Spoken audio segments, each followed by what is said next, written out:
Children come and go in this hospital every day. The following scenes show some of the most common accidents that happen to kids. Because they did first and thought last, they ended up in an ambulance like the one here. And here are some facts not very many people know. More children are crippled or killed by accidents in their home or neighborhood than all the diseases like polio, TB, and heart trouble put together. Tell that to your mom and dad tonight. They'll really be surprised. For instance, we know that every boy and girl should know how to swim. Uh-oh, that girl wants to have some fun. Looks like she's telling her friend to jump on Johnny when he comes up from his dive. Yep, that's what she told him to do, all right. That's a good trick. It worked out just like she planned. Wait a minute, something's wrong with Johnny. Of course, tricks don't always turn out as we think they will. Like this one, for instance. Lucky for Johnny that Pete knew enough to drag him out of the pool and give him artificial respiration at once. Had they waited until they got to the hospital to do it, like this poor boy, it would have been too late. The trick almost had an unhappy ending. Another bad thing to fool around with is fire, as you all know. A campfire can be a lot of fun, but it can also be very dangerous.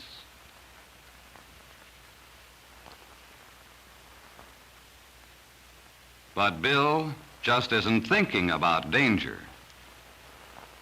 It sure makes you mad when you try and still can't get a blaze started.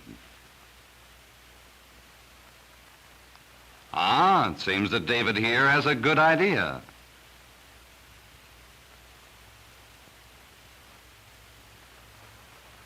Probably some more matches. Although if he hasn't started it by now, if that's gas in that can, he's going to be awfully sorry. Maybe one of his pals will stop him from throwing that gas on the fire. No one said a word. They're too busy concentrating on the fire to think about what might happen. And did happen. So, another bad accident. It doesn't always take gasoline to make fire dangerous. With know-how, you can burn fires. With carelessness, fires will burn you.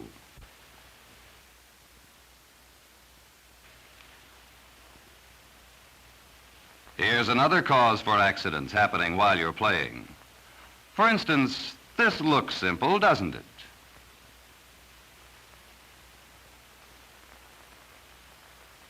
And it was, until one of the boys decided to jump. Whoops, there he goes. He still seems to be in one piece. He said it was easy, nothing to it. Tells his friend to jump. But this boy isn't so sure. Come on, Mike, don't be afraid. Jump. It's not high. So Mike, not wanting to appear afraid, takes a deep breath and jumps. Unfortunately, he landed the wrong way. His friend is very sorry, but being sorry won't mend a broken leg.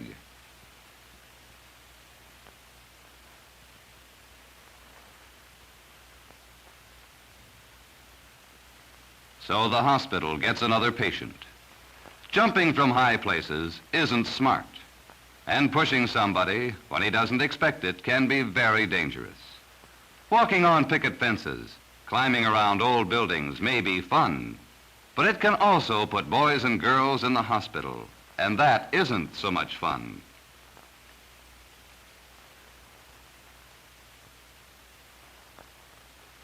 Here's something else to look out for.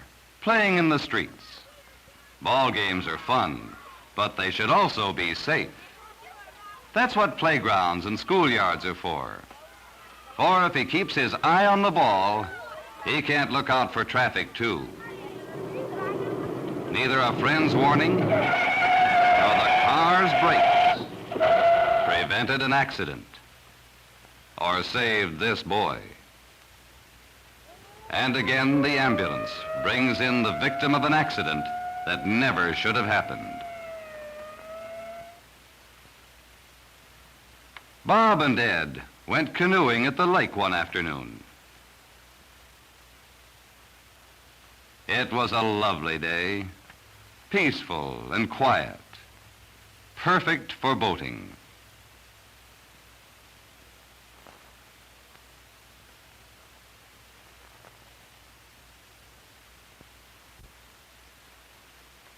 Too quiet for Ed, I guess, because all of a sudden, he shouted to Bob to look at something on the shore.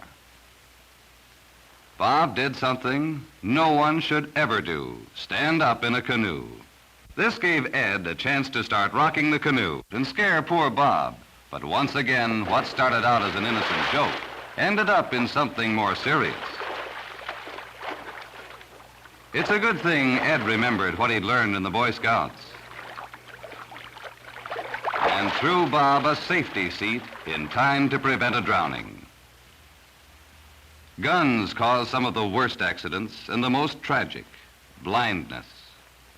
Such a gun is not only illegal for boys in most cities, but is a possible killer and crippler in their hands. He's a good shot, but look what happened. It's very easy to put out an eye with a BB gun, or with pieces of flying glass, as happened in this case.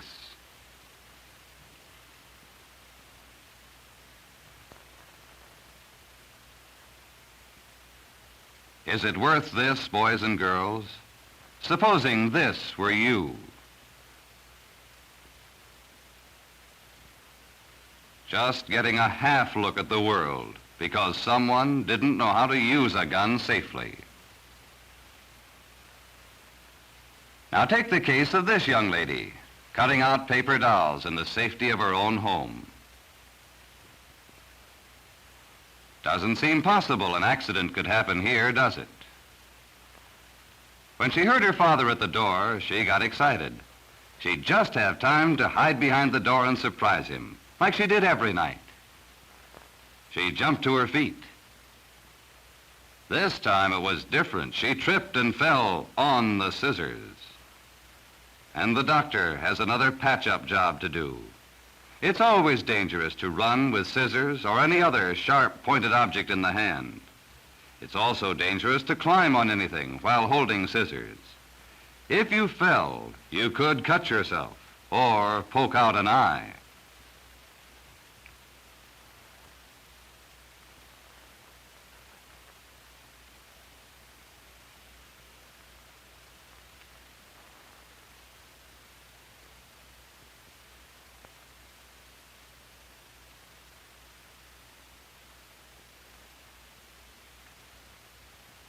Now, how could anything possibly happen to these boys?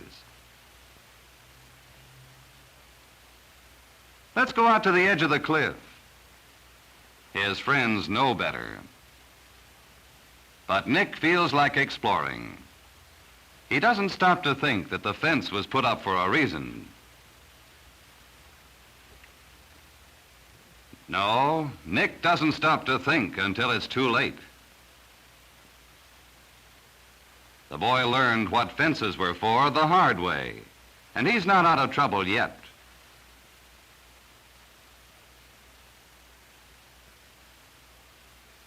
But lucky for Nick, he's not alone. One of his friends goes for help.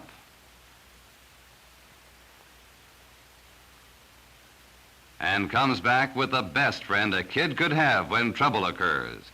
A policeman. The officer goes into action fast.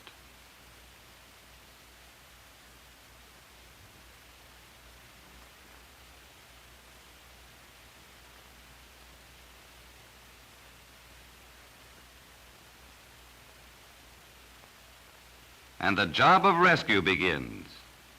That's another thing to remember, boys and girls. Whenever you get into real trouble, go to your nearest police officer or sheriff. You'll find him a real friend in need.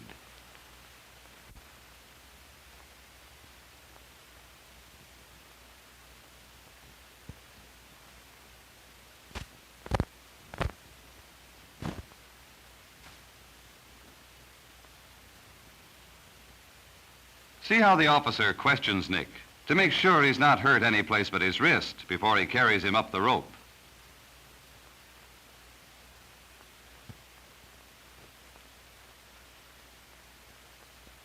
He's learned his lesson and was lucky not to have been hurt more than he was.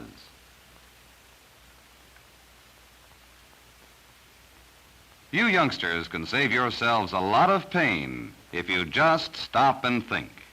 Listen to the advice of your parents and teachers. A hospital bed isn't anywhere near as nice as your bed at home. A bone that is broken in too many places may keep you from ever playing ball again. Maybe figures don't mean much to you, but listen, try to understand, because it's your life I'm talking about. More than 12,500 kids die every year. More than 50,000 of them are permanently crippled every year. More than 1,500,000 children are seriously injured every year. And all of these accidents happen in your own home, your own neighborhood. So be careful, kids. Too many youngsters end up in the hospital. Why don't you stay out of it? Live and learn, because you are the America of tomorrow.